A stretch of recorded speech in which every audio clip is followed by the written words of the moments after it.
Hello viewers, आज हम create करने वाले हैं अरेबिक मेकअप ट्यूटोरियल। सो बहुत ज़्यादा ट्रेंड कर रहा था तो सोचा हम भी क्रिएट कर लेते हैं। सो फटाफट से हम अपना मेकअप जो है स्टार्ट करते हैं। सबसे पहले हम अपने फेस को अच्छे से क्लीन कर लेंगे। यहाँ पे विंटर चल रहा था और मुझे फेस वॉश मैंने काफ़ी देर पहले ही कर लिया था। तो काफ़ी देर हो चुके थे, मैंने जो अपना फेस जो है क्लीन कर लिया था। उसके बाद मैंने यहाँ पे वेट वाइप से फेस को अच्छे से क्लीन कर लिया ताकि जो भी डर्ट्स है वो अच्छे से रिमूव हो जाए ना। उसके बाद मैंने यहाँ पे टोनर अप्लाई किया। टोनर अप्लाई करने के बाद मैंने अपने लिप्स को हाइड्रेट किया है। इंशाल्लाह मैं सारे प्रोडक्ट के जो लिंक है डिस्क्रिप्शन में डाल दूंगी, आप वहाँ से देख सकते हैं कि। और मैंने वैसे तो काफ़ी चीज़ जो है शो करवा दिया है। देन उसके बाद मैं फेस पे जो है मॉइस्चराइज़र अप्लाई करूँगी। मॉइस्चराइज़र के लिए जो मैं यूज़ कर रही हूँ वो है बोरोलिन का मॉइस्चराइज़र, क्योंकि मेरा जो फेस है काफ़ी ड्राई लग रहा था, इसलिए मैंने एक हाइड्रेटिंग और अफोर्डेबल वाला मॉइस्चराइज़र यूज़ किया है। सो ये तो काफ़ी हद तक फिनिश हो गया था, काफ़ी मतलब फिनिश ही हो चुका था। थोड़ा बहुत था, मैंने उसे पोंछ-पाछ के कैसे भी करके निकाल के लगा लिया, क्योंकि मेरा जो नोज़ एरिया है, माउथ एरिया है वो काफ़ी ज़्यादा ड्राई हो चुका था। ना कुछ सेकंड का वेट करने के बाद जो है मैं यहाँ पे मार्स का illuminator base primer as a illuminator भी है, एज अ भी है, मैंने कई बार बताया है। सो ये मैंने अप्लाई किया है। देन उसके बाद कुछ सेकंड का वेट करेंगे। उसके बाद है यहाँ पे मैं जो है ए पोर प्राइमर लगा रही हूँ, पैक का पीएसी वाला जो पोर प्राइमर है वो लगा रही हूँ। अफोर्डेबल प्राइस में बेस्ट प्रोडक्ट है। सो इसे मैं अपने टी जोन पे अप्लाई करूँगी एंड जहाँ मुझे ओपन पोर्स की जो प्रॉब्लम है वहाँ मैं इसे अप्लाई करूँ। तो इस तरह से मैं इसे अप्लाई कर लूँगी एंड यहाँ पे भी हमें कुछ सेकंड का वेट करना है। एक साथ सारी लेयरिंग ना करें, ताकि आपका अगर आप लेयरिंग करोगे एक साथ एक के बाद एक के बाद एक प्रोडक्ट अप्लाई करोगे तो आपका जो बेस है वो ख़राब हो जाएगा और लॉन्ग लास्टिंग तक तो रहेगा ही नहीं एंड ग्रे भी हो सकता है ना। उसके बाद हम अपने फेस पे कलर करेक्शन करेंगे। कलर करेक्शन के लिए मैं यूज़ कर रही हूँ अपनी स्किन से 1 से 2 शेड डार्कर शेड एंड जहाँ-जहाँ मुझे पिगमेंटेशन है, डार्क स्पॉट्स है, वहाँ-वहाँ मैं इसे अच्छे से अप्लाई कर लूँगी। देन टूल की हेल्प से मैं इसे ब्लेंड कर लूँगी। अच्छे से ब्लेंड करें, बहुत ज़्यादा प्रेशर से ब्लेंड ना करें। हल्के-हल्के हाथों से ब्लेंड करें। अगर आप बहुत ज़्यादा प्रेशर से ब्लेंड करोगे ना, तो आपने जो प्रोडक्ट अप्लाई किया है, वो निकल जाएगा और वो क्या होगा, विज़िबल होगा। फिर आप फाउंडेशन अप्लाई करोगे, तो वो सब कुछ जो डार्क स्पॉट्स आपके इवन टोन सब कुछ विज़िबल होंगे। ये प्रॉब्लम कई लोगों के साथ फेस होती है, क्योंकि वो इतना ज़्यादा ब्लेंड कर देते हैं कि जब आप फाउंडेशन अप्लाई करोगे, तो तब भी वो विज़िबल होंगे। तो इनकी कुछ टेक्निक होती है, इन्हें कैसे ब्लेंड करना है, हल्के हाथों से ब्लेंड करना होता है, बहुत ज़्यादा प्रेशर से ब्लेंड नहीं करना है, बस यही ध्यान रखना होता है। ना अच्छे से ब्लेंड कर लिया, उसके बाद जो है मुझे सिसलिंग हो रही थी, छींक पे छींक आ रही थी, तो छींकने के बाद शुक्र अल्हम्दुलिल्लाह। देन उसके बाद जो है हम नेक्स्ट स्टेप फ़ॉलो करेंगे। लेकिन इस स्टेप के बाद हम जो फाउंडेशन या जो भी कर रहे हैं स्टेप, तो आपको वेट करना ज़रूरी है, क्योंकि आपने जो पिगमेंटेशन को हाइड करने के लिए जो प्रोडक्ट अप्लाई किया है ना, उसे थोड़ी देर सेट होने दीजिए। अदरवाइज़ आप इसे सेट नहीं होने दोगे, तो आपका जो मेकअप है ख़राब हो जाएगा और जो आपने अप्लाई किया वो भी निकल जाएगा। तो मैं हर बार यही कह रही हूँ कि मेकअप के बीच में थोड़ा-सा वेट रखें, 1-2 सेकंड रुकें। ना, अब मैं यहाँ पे जो मेकअप कर रही हूँ, ये मेकअप थोड़ा-सा डिफरेंट है। मैंने अपनी वीडियो में कई बार बताया, मैं अपना जो मेकअप क्रिएट करती हूँ ना, उसमें मेरा मेकअप जो है वो काफ़ी डिफरेंट है एंड ये टेक्निक आप ज़रूर ट्राई करना। बहुत प्यारा मेकअप लगता है, बहुत फ्लॉलेस मेकअप लगता है। सबसे पहले मैं यहाँ पे अप्लाई करूँगी ब्लश। ब्लश के लिए मैं यूज़ कर रही हूँ लिपस्टिक। ओके, आपको जिस टाइप का ब्लश चाहिए, जैसे कि पर्पल, अपने स्किन टाइप के अकॉर्डिंग।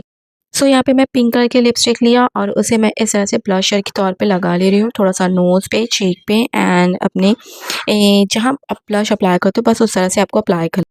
नाउ कॉन्टूरिंग के लिए मैं यूज़ कर रही हूँ लिपस्टिक, डार्क ब्राउन कलर की लिपस्टिक ले रही हूँ और इस तरह से अपने फेस को जो है फ्यूचर दे रही हूँ। क्योंकि फाउंडेशन अप्लाई करने के बाद जो आपके फ्यूचर जो है एनहांस नहीं होते, उन्हें एनहांस करने के लिए आपको कॉन्टूरिंग करना पड़ता है। तो ये मेकअप का मेन जो मकसद है आपके कॉन्टूर, क्योंकि अरेबियन मेकअप में आपके फ्यूचर को बहुत ज़्यादा शार्प किया जाता है, एनहांस होना चाहिए वो, तो इसलिए कॉन्टूरिंग बहुत ज़रूरी है। अब जो मैं मेकअप कर रही हूँ, मैं किस टाइप से प्रोडक्ट अप्लाई कर रही हूँ एंड उसे कब ब्लेंड कर रही हूँ, ये ध्यान रखना। इसलिए वीडियो को विदाउट स्किप करें, एंड तक वॉच करना। ब्लश अप्लाई किया, कॉन्टूरिंग लगाया, ब्लश को तो मैंने ब्लेंड कर लिया, कॉन्टूरिंग लगाया एंड हाइलाइटिंग अपने फेस पे कर लिया। मैंने हाइलाइटिंग कैसे अप्लाई किया, कहाँ-कहाँ लगाया, ये ध्यान रखना। क्योंकि इस मेकअप की टेक्निक ही यही है कि आपको ये ध्यान रखना है कि मैंने हाइलाइटिंग कहाँ लगाया है। ओके, सबसे पहले हम कॉन्टूरिंग को ब्लेंड करें। जहाँ-जहाँ हमने कॉन्टूरिंग अप्लाई किया है, उसे हम ब्लेंड करेंगे। आप चाहे तो ब्रश से भी ब्लेंड कर सकते हो या तो फिर ब्यूटी ब्लेंडर से भी ब्लेंड कर सकते हो। तो यहाँ पे मैं कॉन्टूरिंग को अच्छे से ब्लेंड कर ले रही हूँ, बहुत ज़्यादा रगड़ना नहीं, सब कुछ ब्लेंडेबल दिखना चाहिए, सॉफ्ट दिखना चाहिए, बस इतना ही ध्यान रखते हुए आपको ब्लेंड करना है, हल्के हाथों से ब्लेंड करना है। देखो, अब मेरे पास तो कॉन्टूरिंग है ही नहीं, मैंने तो लिपस्टिक का इस्तेमाल किया, मेरे पास तो ब्लश है ही नहीं, तो मैंने लिपस्टिक का इस्तेमाल किया। बस यही होता है, मेकअप में बहुत सारे प्रोडक्ट खरीदने की नीड नहीं होती है, बिल्कुल भी परचेज़ ना करें। बस इन्हीं टेक्निक को ध्यान में रखते हुए आप मेकअप कर सकते हो। नाउ अब मैंने यहाँ पे हाइलाइटर अप्लाई किया था, जहाँ हम हाइलाइटर अप्लाई करते हैं चंकी पार्टिकल्स वाला इल्यूमिनेटर, ओके? वहाँ मैंने उसे अप्लाई किया था, उसे ब्लेंड कर लिया क्योंकि वो लिक्विड वाला था। अब हम हाइलाइटिंग को ब्लेंड करेंगे, जो हमने अपने स्किन से 1 शेड लाइटर कंसीलर लगाया था। सबसे पहले हम जो ब्लेंड करेंगे, अपना टी पोर्शन ब्लेंड करेंगे, मतलब फॉरहेड का, नोज़ का, एंड उसके बाद जब जा रही हूँ मैं अंडर आई। आप चाहे तो डायरेक्ट टी ज़ोन पे ब्लेंड कर सकते हो। जो मैं ब्लेंडिंग कर रही हूँ, उसको विदाउट स्किप करें, एंड तक देखना। मैं कैसा ब्लेंड कर रही हूँ, मैं ब्रश जो मैं अपना टूल है वो कहाँ तक लेके जा रही हूँ, इसको ध्यान में रखना, ओके? तभी आपका मेकअप जो है परफेक्ट होगा और कोई भी खराब नहीं होगा, कुछ भी खराब नहीं होगा। अगर आपने इतना सा भी स्किप किया, आपका मेकअप खराब हो सकता है, ओके?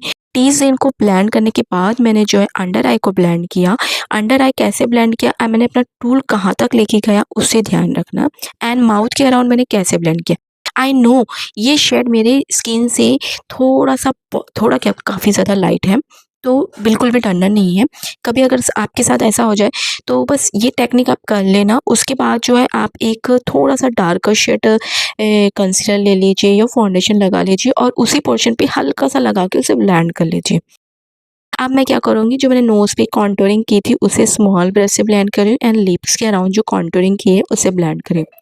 ये व्हाइटिश दिख रहा है, अभी मैं फाउंडेशन जब अप्लाई करूँगी तो ये अच्छे से सेट हो जाएगा, और मैंने उसे जो अच्छे से ब्लेंड कर लिया, क्योंकि मैं जो फाउंडेशन चूज़ कर रही हूँ वो मेरे शेड का परफेक्ट है। बाकी जो मैंने हाइलाइटिंग की है वो थोड़ी-सी दब जाएँगी और वो परफेक्ट बन जाएँगी, ओके? तो यहाँ पे जो मैं हुडा ब्यूटी का फाउंडेशन यूज़ कर रही हूँ, उसका जो शेड है 03 आई थिंक, चाय करके नाम है, ओके? याद रख लेना, डिस्क्रिप्शन में डाल दूँगी, ओके? तो बस यही मैं बता दे रही हूँ, मुझे इतना याद था। तो अब मैंने जो फाउंडेशन अप्लाई किया ना, ध्यान रखना कि कहाँ लगाया। मैंने अपने अंडर आई के पास 1 डॉट लगाया, एंड नीचे का जो पोर्शन था वहाँ लगाया, एंड ऊपर का। बस मैंने 1-1 ऐसे करके एक साइड में मैंने 3 डॉट्स लगाए। बस इतना ही चाहिए आपको फाउंडेशन। यहाँ पे आपको फाउंडेशन की ज़्यादा नीड नहीं है, बिल्कुल भी नहीं है। अब इसे मैंने कैसे ब्लेंड किया, इसे ध्यान रखना है। उसे देखते हुए अच्छे से ब्लेंड करें, जहाँ मैंने पहले नीचे का पोर्शन ब्लेंड किया, फिर उससे अंडर आई का ब्लेंड किया, एंड मैंने अपनी फॉरहेड का ब्लेंड किया, ओके? आपको नीचे से ऊपर की ओर आना है, डायरेक्ट ऊपर से नीचे की ओर नहीं जाना है, नीचे से जाना है आपको ऊपर की ओर। देख रहे हो कितने अच्छे से ये ब्लेंड हो चुका है। अब मैं नेक्स्ट साइड लगा रही हूँ, क्योंकि ये फाउंडेशन मैट फाउंडेशन है और ये बहुत जल्दी ड्राई हो जाता है, ऑयली स्किन के लिए बेस्ट है।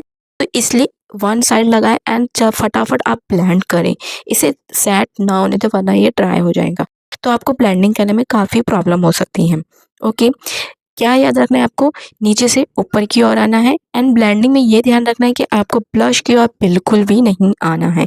सब कुछ अच्छे से ब्लेंड हो जाएगा, आपका टूल में से प्रोडक्ट खाली हो जाएगा, उसके बाद आपको जो है अपने ब्लश के साइड्स आना है और उसे ब्लेंड करना है। ये टेक्निक इसलिए बता रही हूँ, क्योंकि जब आप ब्लश की तरफ बाद में आओगे ना, तो आपका जो ब्लश है वो नेचुरल हो जाएगा, और ज़्यादा भी लगा है तो वो भी नेचुरल हो जाएगा और बहुत परफेक्ट लगेगा। ऐसा लगेगा कि आपका नेचुरल ग्लो है, ओके? अब देख रहे हो कितने अच्छे से मेरा जो बेस है वो बन चुका है और कितना प्यारा लगा है। आप चाहे तो आप ब्लश अप्लाई करो या ना अप्लाई करो, पाउडर वाला, ओके? नहीं भी अप्लाई करूँगी तो वो बहुत अच्छा लगेगा। जो मेकअप को अब आप सेट कर सकते हो, या तो लूज़ पाउडर से या तो फिर कॉम्पैक्ट पाउडर से, आप किसी भी चीज़ से सेट कर सकते हो। मैंने यहाँ पे जो है लूज़ पाउडर से मैं सेट कर रही हूँ। सो इस तरह से हल्का-हल्का सेट कर लूँगी, एंड जहाँ मैंने ब्लशर अप्लाई किया था वहाँ मैं सबसे आखिरी में सेट करूँगी, बिकॉज़ मैं ज़्यादा ब्लश नहीं अप्लाई करूँगी। सेट करने के लिए मैं यहाँ ट्रांसलूसेंट पाउडर यूज़ कर रही हूँ, आप चाहे तो कॉम्पैक्ट से भी सेट कर सकते हैं। ये तो मेकअप के ऊपर डिपेंड करता है कि आपको कितने टाइप का स्टे चाहिए होता है। जो प्रोडक्ट एक्सेस बचा था ट्रांसलूसेंट पाउडर, उसे मैं अपने ब्लश के साइड आऊँगी, आखिरी में आऊँगी, ताकि मेरे जो टूल में से जो प्रोडक्ट है वो काफ़ी हद तक फिनिश हो चुका हो। नाउ अब यहाँ पे मैं अप्लाई कर रही हूँ पाउडरिंग वाला ब्राउज़र एंड उससे जो अपने फेस को जो है शार्प कर लूँगी। जो फ्यूचर जो मेरे तब गए थे फाउंडेशन के बाद उसे थोड़ा-सा सेट कर लूँगी एंड वो थोड़े से अच्छे से विज़िबल हो जाएँगे। क्योंकि अरेबियन मेकअप में आपका जो मेकअप है उसमें फ्यूचर ज़्यादा शार्प होना चाहिए। अब यहाँ पे आई मेकअप की बारी आती है। सबसे पहले मैंने यहाँ पे पिंक कलर का आई शेडो लिया है एंड आउटर कॉर्नर पे लिया है एंड जो फ्लफी ब्लश लिया है मैंने वो बड़ा वाला लिया है और उसे आउटर कॉर्नर पे अप्लाई करते हुए अच्छे से ब्लेंड कर लूँगी। नाउ दोनों आई का मेकअप मैं साथ में कर रही हूँ एंड इनर कॉर्नर पे मैंने एक व्हाइटिश कलर का जो है आई शेडो लिया है और उसे मैं ब्लेंड कर लूँगी। बहुत ज़्यादा नहीं लगाएँगे, हल्का-हल्का लेंगे और एक-एक बार में आप अप्लाई करेंगे। स्मॉल सा ब्लेंडिंग ब्रश जो कि थोड़ा-सा शार्प नोक वाला है। यहाँ पे मैं हल्का-सा ब्राउन सा शेड लूँगी और उसे मैं क्रीज़ लाइन पे अप्लाई करूँगी, इनर कॉर्नर वाली क्रीज़ लाइन पे। आउटर कॉर्नर वाली पे नहीं, इनर कॉर्नर पे, ताकि जो मेरी क्रीज़ लाइन है, वो थोड़ी-सी शार्प लगे। नाउ उसके बाद जो है मैं यहाँ पे एक लाइनर क्रिएट करूँगी। सो मेरे पास जो है लिक्विड लाइनर फिनिश हो चुका था, तो मुझे जुगाड़ू आइटम करना था क्योंकि अरेबियन मेकअप में जो लाइनर का लुक होता है, अरेबियन आई मेकअप में लाइनर का ही ज़्यादातर क्रेज़ होता है। वही बहुत ज़्यादा परफेक्ट लगता है और बहुत प्यारा लगता है। सो सबसे पहले आपको आउटर कॉर्नर जहाँ आपकी आईज़ एंड हो रही है वहाँ पे जो है आपको अपनी क्रीज़ लाइन को ध्यान में रखते हुए एक लाइन ड्रॉ कर लेना है। देन बाहर की ओर इस तरह से लाइन को ट्रैक करना है ट्रायंगल टाइप में एंड इनर कॉर्नर में आपकी जहाँ पे क्रीज़ लाइन फिनिश हो रही है वहाँ पे आपको उसे ड्रॉ कर लेना है। एक लाइन है। यहाँ पे मैंने जो है ब्लैक आई शेडो का यूज़ किया है एंड उसी से मैंने अपने लाइनर को क्रिएट किया है। एंड अंदर में एक थोड़ा-सा स्मॉल ब्लेंडिंग ब्रश लिया है, उससे मैंने कलर को डिपॉज़िट किया एंड हल्का-हल्का उसे ब्लेंड कर लिया है इनर कॉर्नर के साइड में ताकि वो ब्लेंडेबल लगे। इनर कॉर्नर क्रिएट करूँगी तो इनर कॉर्नर जहाँ आपकी एंड हो रही है वहाँ पे आपको हल्की सी एक लाइन ड्रॉ करना है और इनर कॉर्नर क्रिएट करना है। अब मैं कैसे समझाऊँ मुझे कुछ समझ में नहीं आ रहा है, तो आप वीडियो को विदाउट स्किप करें, अच्छे से पॉज़ करते हुए देखें कि मैंने किस टाइप से क्रिएट किया है।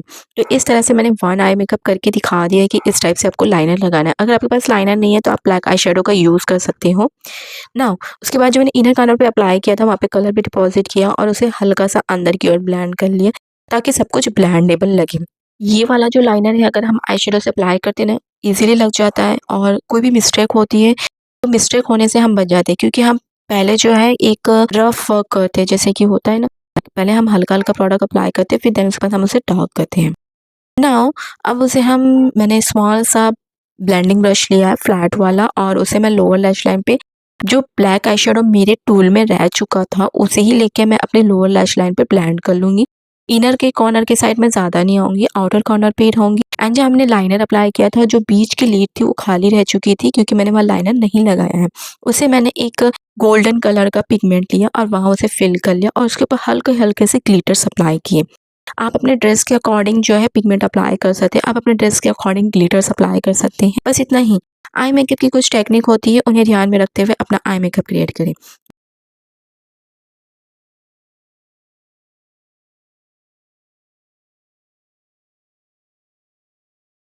ना उसके बाद मैंने फ्लफी ब्लश लिया और उसमें हल्का-सा ब्राउन आई शेडो लिया और उसे मैं अपनी लोअर लैश लाइन पे ब्लेंड कर रही हूँ, ताकि कोई भी हार्शनेस ना आए एंड अगर आपको क्रीज़ लाइन की प्रॉब्लम होती है, तो वो भी नहीं लगेगी क्योंकि लोअर लैश लाइन पे हम जब कलर अप्लाई करते थे, तो क्रीज़ लाइन बहुत कम विज़िबल होती हैं। नाउ अब मैं अपनी आईब्रोज़ को डिफ़ाइन कर लूँगी। तो यहाँ पे मैंने मस्कारा लिया है जिसमें से ये मैंने रिमूव कर लिया एक्सेस जो भी प्रोडक्ट था एंड उससे मैं अपनी आईब्रोज़ को डिफ़ाइन कर लूँगी। बहुत ज़्यादा शार्प डिफ़ाइन नहीं करूँ। वैसे इस मेकअप में जो है आपकी आईब्रोज़ भी बहुत शार्प दिखनी चाहिए। बट मेरी आईब्रोज़ जो है अभी थोड़ी काफ़ी हद तक ब्रॉड हो चुकी थी, मैंने बनाया नहीं था। तो वो काफ़ी हद तक बढ़ चुकी थी, तो वो मुझे बहुत अच्छी लग रही थी ब्रॉड आईब्रोज़, तो इसलिए मैंने इस चीज़ का यूज़ किया है। अब अपने अकॉर्डिंग अपनी आईब्रोज़ को फिल कर सकते हैं। अगर आपकी आईब्रोज़ की ग्रोथ कम है, तो आप अपनी आईब्रोज़ को ग्रोथ अच्छे से फिल करें, पाउडर आई शेडो या क्रीमी आई शेडो से आप जो है क्रीमी वाला जो आईब्रो फिलर आता है, उससे भी फिल कर सकते हैं। नाउ लैश को कर्ल करेंगे, मस्कारा लगाएँगे एंड अपने आई मेकअप को टर्न करेंगे। इस आई मेकअप में आपको फॉल्स लैशेस लगाना बहुत ज़रूरी है क्योंकि आई मेकअप ही इसी से बहुत ज़्यादा एनहांस होता है। फॉल्स लैशेस ही इस आई मेकअप का बहुत इम्पोर्टेंट पार्ट्स होता है कि ये आपकी आईज़ को पीक दिखाता है और बहुत प्रॉपर दिखाता है, बढ़िया दिखाता है। नाउ यहाँ पे जो है मैंने लिप लाइनर भी लगा लिया, लिपस्टिक भी अप्लाई कर लिया है और मैंने यहाँ पे जो आपको लिपस्टिक अप्लाना नहीं बताया है, तो नेक्स्ट वीडियो में मैं ज़रूर बता दूँगी कि मैंने लिप शेड कैसे क्रिएट किया है। तो आपको कैसा लग रहा है मेरा लिप शेड ज़रूर बताना है एंड यहाँ पे मैं अपना फाइनल लुक भी दिखा देती हूँ आपको। सो नेक्स्ट वीडियो में आपको अपना ये लिप शेड बता दूँगी कि मैंने ये लिप शेड कैसे बनाया है। इसे मैंने क्रिएटिविटी करके ही बनाया है। तो this is my final look. I hope you आप सबको मेरा ये लुक पसंद आया हो। सो अरेबियन मेकअप लुक में यही कुछ ज्वेलरी का एंड आउटफिट का लुक होता है। सो मेरे पास कोई ऐसा आउटफिट नहीं था, तो मैंने एक टी-शर्ट डाल लिया एंड एक जो ब्लैक स्टोल था उसे वियर कर लिया है एंड नोज़ पे इस तरह की चैन लगा लिया है। ताकि जो मेरा लुक है वो थोड़ा क्या काफ़ी हद तक जो है अरेबियन लगे एंड लुक काफ़ी हद तक बेटर लगे। एंड आपको ये मेरा मेकअप लुक कैसा लगा कमेंट में ज़रूर बताना। एंड इस तरह के मोर ट्यूटोरियल देखने के लिए मेरे चैनल को सब्सक्राइब कर लीजिए एंड अगर आपने मेरे चैनल को प्लीज़ अभी तक सब्सक्राइब नहीं किया है तो प्लीज़ कर लीजिए। सो बाय बाय, अल्लाह हाफ़िज़। सो नेक्स्ट वीडियो में मिलते हैं।